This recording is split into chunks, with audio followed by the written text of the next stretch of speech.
So I'm going to talk about some key engineering challenges that we are facing in implementation and also design of these systems. So in our second slide, I'm just showing some of the key challenges that we are facing. First of all, construction and maintenance are a huge issue. Industry capacity to build this system is not great, and the reason is that they are novel, they're new, and although they look very simple, they actually do require quite a lot of experience to make them operational and to do their job well. Particularly, the challenge is long-term operations. We don't know a lot about these systems being not very old. We know that clogging and perhaps meta accumulation may be a big problem. So I'll try to talk a little bit about our latest research in particularly long-term operations, because honestly, industry capacity building is an ongoing process which happens not in my lab, but I believe this event is part of that as well. However, there are some design issues. These systems are still to be developed further. One of the biggest issues that we have with WUSUD systems in general is that they take land. In our urban areas, land is precious, it's very expensive, and that's a problem. Developers don't want to give up land. Some people are saying they're not nice looking. For example, biofiltration systems got a bit of bad mouth from some communities because they use only native plants, and some communities don't like it, and people are saying they're definitely not the best looking garden beds.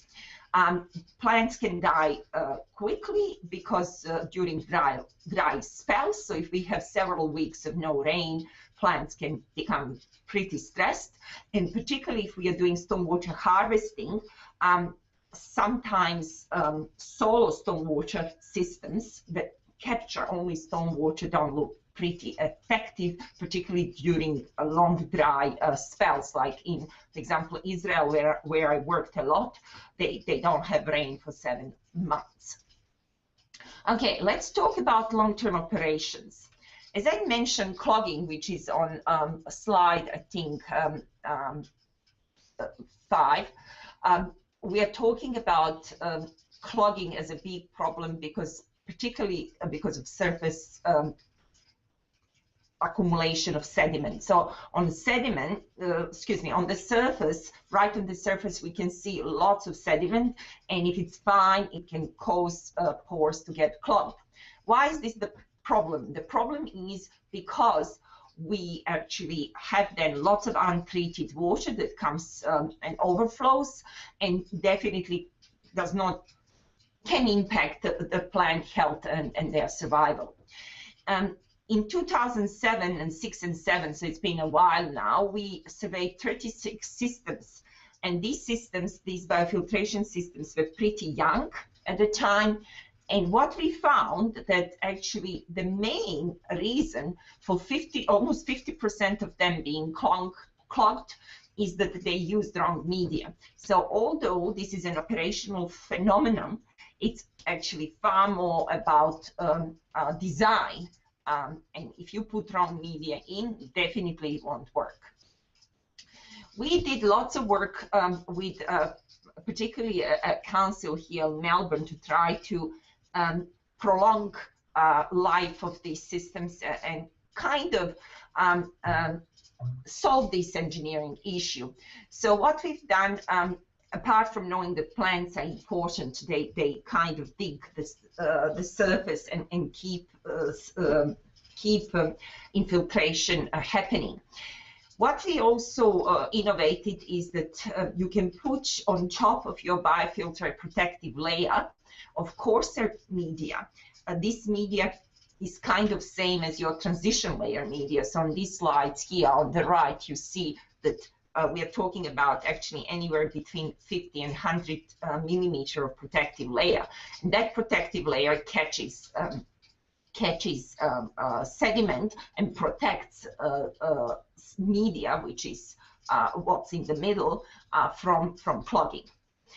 We worked with this council, City of Manningham here in Melbourne, and we developed something which is called zero maintenance bioretentions. You can see on the left-hand side here that these systems fit within a nature strip. You can see in the middle how basically they're walkable areas. People don't even know they are there, and you see some implemented on the bottom right. What are innovations here? Call it innovations, but it's actually just using a bit of engineering approach to these systems to achieve the goal, which is biofilters which don't need any extra maintenance. Is that we first have grooves in gutters, so you can see on this slide lots of grooves with sediment accumulation there to trap the sediment before it enters the biofilter. Biofilter, you can see in the picture in the middle, is just behind this this entrance. There is this clogging protective layer, and then there is buffalo grass. What is great about this system that they are part of nature strip, what we call in Australia, and in Australia residents, they have obligation to mow this grass, so this happens without any extra investment from a council. And Manningham actually built quite a large number of these systems now, and we are monitoring and trying to perfect their design. Heavy metal accumulations being raised as a possible problem by lots of people, and we've been always asked how long are they going to last before they become basically full of heavy metals and in a way contaminated land. We've done 2 surveys of 36 field scale biofilters across Melbourne. First survey was in 2006-07, and the second just last 2 years ago. These were some of the earliest systems ever built in Australia, but now some of them are 11 years old. They're very variable in their design, so on this slide here, it actually specifies how different they are from each other. So now I'm showing it's slide 9, which actually shows concentration of heavy metals as surveyed in 2007 and now 2014. And we were very surprised when we saw the data from 2014, because we thought that we'll have all these metals accumulated, and we thought we will have a problem. But for a particular reason, and I'll talk about that a little bit later on, there was a decrease in cadmium level. Copper and zinc did not change a lot, and there was a slight decrease in lead. But more or less, all systems, the same systems that we surveyed 7-8 years ago, were having same level of metals as when they were built, which is quite surprising. But then when we think about how these systems work, obviously we have plants that are using not just nutrients, but very likely trace elements such as heavy metals to grow. So we are now doing further research to understand this mechanism, but we are very pleased to learn that even after 11 years, these systems retain the same level of heavy metals as at the start. Just to let you know that one biofilter, the group of biofilters I'm showing here was regarded as the most polluted at the start of the survey. So all others have much lower concentrations of heavy metals. That's kind of main things I wanted to talk about, long-term operation problems and yeah, maintenance issues, which mainly resolve around clogging and heavy metals. The next chapter of this presentation is about how to achieve robust design. I highlighted at the start that we have issues with space, how to solve space issues. The answer is very simple. We're now building vertical biofilters. For example, living walls for water treatment is something that we are developing here in Monash. They look beautiful. Like you can see here, this house, which is totally covered in vines, and that shows you how you can actually make quite a beautiful, attractive feature out of a biofilter. So they can be fitted everywhere. And on the next slide, I'm showing possible. These are not biofilters. These are actually living walls, as they are called, but they can become biofilters. And they can be a part of a very busy street, you can see on the top right, or actually they can start creating noise barriers. And you can see some of our ideas how we can turn biofilters along roads into noise barriers as well as pollution control barriers. So imagine that all runoff from this road goes into such a vertical biofilter which uses vines to grow. So another thing that we are experimenting with are green walls. So living walls are more or less look same as biofilters, but the only difference that you use is vines instead of Carax or Melaleuca. In the case of green walls, you grow plants from a wall. So in your in slide 13, I'm showing actually what we are doing in the lab at the moment, and trying to turn some beautiful piece of art, a green art like this one, into, in our case, green wall for grey water treatment. So we have a guy who's developing this technology where grey water, light grey water, is treated through a wall like this to develop non-portable water. But I won't talk more about that because this is about stormwater. In slide number 14, I want to just highlight that we are trying to solve the problem of aesthetics as perceived by some of our people in Melbourne by increasing the use of ornamental plants.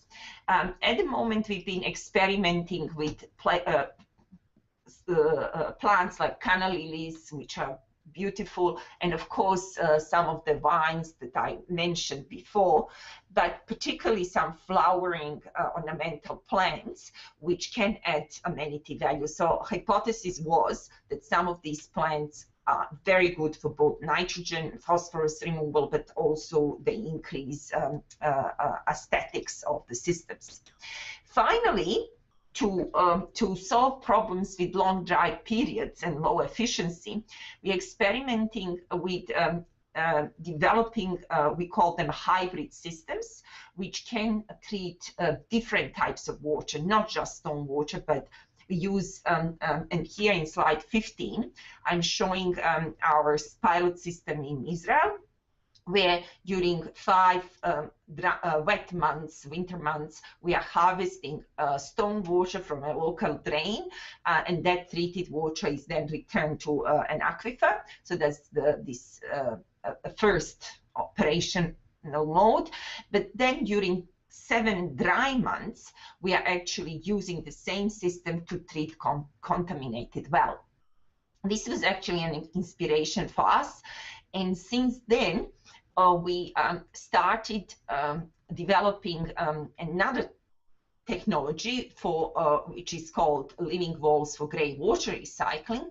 So you can see on the next slide how a living wall, we can use grey water which is basically only shower and washing basins. With some minimum pre-treatment, it goes into living wall, which creates beautiful ornamental feature of a wall. And then we store that water and use for recycling, garden irrigation, or toilet flushing.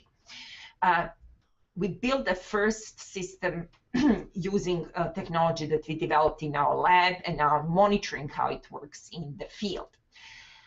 So what we've done is we, as I said, looked lots of different plants, but also played with a novel media for antimicrobial removal. It's some new material we made here in Monash, copper-coated zeolites, which are good for pathogen removal. But the systems more or less look the same, but plants, as you see on the next slide, look quite different from typical biofiltration plants, which we know are effective for nitrogen removal, but as I said, did not get lots of credit for looking beautiful. I'm showing some results. So here is nitrogen, and this is Greywater only. So you can see that we have inflows which are much higher than usually found in stormwater, at least in Melbourne. And of course, Carax with novel media and with just normal media is doing fantastic. We knew that, but we are finding that there are a few ornamental plants that are doing as well as Carax. So canna lily, particularly this beautiful canna lily, and also a few climbers are doing really good jobs. So no big difference there. And removal was pretty good. TP for Greywater only was a bigger challenge because TP in Greywater is actually 10 times more. Excuse me, Greywater contains 10 times more phosphorus than stormwater, and obviously that was a challenge. Carax did very well, but actually canna lily was not that bad either. It's not as good as Carax, but it's pretty good in its own right. Finally, I mentioned that, and that was the whole point of starting with Greywater, is that we are now developing systems for hybrid operation. So we are using a Greywater water in dry days and stormwater when it rains. So these hybrid systems, we are hoping to look like this one shown in the slide 20. So as you can see, they should be pretty. That's why we've been using the same ornamental plants. And here I'm presenting actually quite, on slide 21, very latest results. To be honest, these results have never been presented anywhere before. We just got them out of lab, where we are showing removal of nitrogen. Here you can see in the inflow, and you can see it's variable because some of these events are Greywater and other events are stormwater. And again, some for dry weather and some for wet weather. Unvegetated systems here in red, circled in red, are pretty bad. They are obviously not doing anything, and particularly after long drying spells, we are having breakthrough of nitrogen. However, look at our Carax and look some of our nice ornamental plants, particularly canna. They're doing a pretty good job in removing nitrogen and even doing fine after long dry spells when we know problems with nitrogen removal is big. So that shows that these hybrid systems, and we've been running this now for 6 months, so these data coming from 6 months of trials, so pretty mature systems, showing that systems which remove stormwater and Greywater at the same time, whenever, depends whether it rains or not, are pretty good. TP removal, it's more challenging because the variations are far higher than in the case of of nitrogen. Again, unvegetated pretty poor, and vegetated are doing good. So more or less, we are seeing that this is working. The last slide is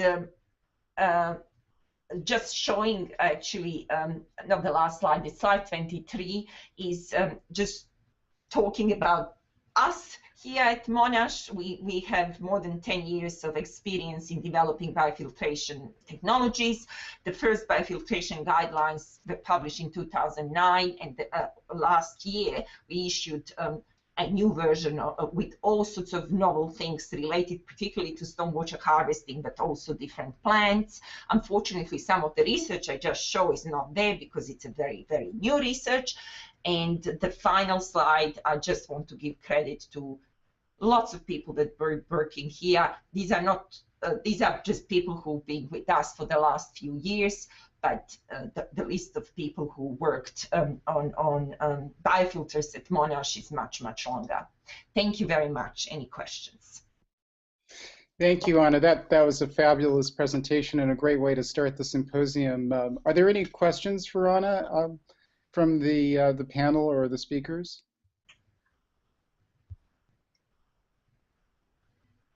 I have a question. You mean speakers today, or? No, Andrew, you're on. Go ahead. Yeah, Anna, that was really great. Thanks, sir. That was really informative. And I had a question. You know, I saw that you're using a lot of different ornamental plants, and some of them were not native. You know, some of your good performers are also plants that can be really aggressive, you know, in invading nearby spaces and things like honeysuckle and grapes. You know, they tend to spread out. Is that a concern as far as plant selection?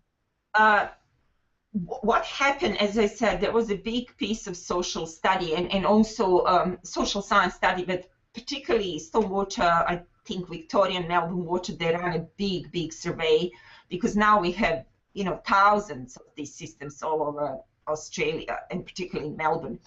And more or less, I was shocked personally, it came out that people are saying they don't like how they look, particularly people in areas where, you know, space is premium. They're saying they are ugly, and they say, can't we use ornamental plants? Then we convened a workshop with landscape architects, and these plants that we are actually now testing and tested are plants that landscape architects are saying are very, very popular in so-called gardens, you know, ornamental gardens of Melbourne. So you will have these species everywhere, like canna lily, yeah, it's everywhere. Also these vines and stuff. Yes, they're definitely not native. Yes, they're not very likely great for biodiversity, but these are the plants that our city in Australia is full of and is sold in, you know, as ornamental plants. So being an engineer, I responded to the push from our industry for ornamental plants, and as I said, I don't think that rain gardens are going to make a huge difference in the market, which is saturated by these plants as part of, you know, as you know, gardening industry is huge everywhere in the world, and right. Me telling them don't use canna, it's, you know, they're doing it anyway. These are already widespread. Oh, they are everywhere. Like. Okay. Okay. So that's what I'm saying. I'm giving you a long story why we did this, because and most importantly, these are the plants which are widely used in gardening industry. Okay, that makes sense. Thanks. Any other questions for Anna before we move on? All right, great. Well, I just want to say personally, I think that the idea of having hybrid systems that use stormwater during the rainy season and then gray water during dry weather is really excellent, and I think would maybe make sense in arid areas, semi-arid areas like Southern California, for example. Absolutely, and actually the idea came from our work in Israel. Melbourne does not need this that much, but if you are in Israel, it's really, really a problem. Also, I know here in some, like Perth in Australia, I mean, not in Melbourne, in Perth, that's a huge problem as well. And what we know, and we knew that for a while now, if plants are stressed, they stop working. So it's not just that they will die off, but actually the system after a long dry spell is going to leach nitrogen. It's actually causing pollution. So having some other water types in between is fabulous for so many reasons. Plus, it's actually. Well, I was going to say also, Anna, that you know we have this sort of ironic situation in Southern California where, in order to maintain the biocomponent of biofilters, you know, during the summer period, we would actually have to irrigate them. Yeah, they're water sprinklers. Mm-hmm. So that just doesn't make any sense at all. So I agree. And that's why we started this in Israel, because they have 7 months of no rain. And then they had these polluted wells of nitrate, with nitrate concentration of 140, crazy polluted. And we said, let's try. And plants just went, wow, you know, they were growing beautifully. And then we started, you know, saying this is a good idea. So as I said, it came from a real need in Israel. And now we are moving to this hybrid with Greywater. We are thinking, but honestly, when it comes to beauty and how they look, these green walls, I have not presented any on that because they're pure at the moment, Greywater, but they can become also stormwater and Greywater, so it can be roof runoff, and then of course Greywater, and they're beautiful. They're pieces of art. So that's the newest babies that we are. Yeah, that's great. Thank you.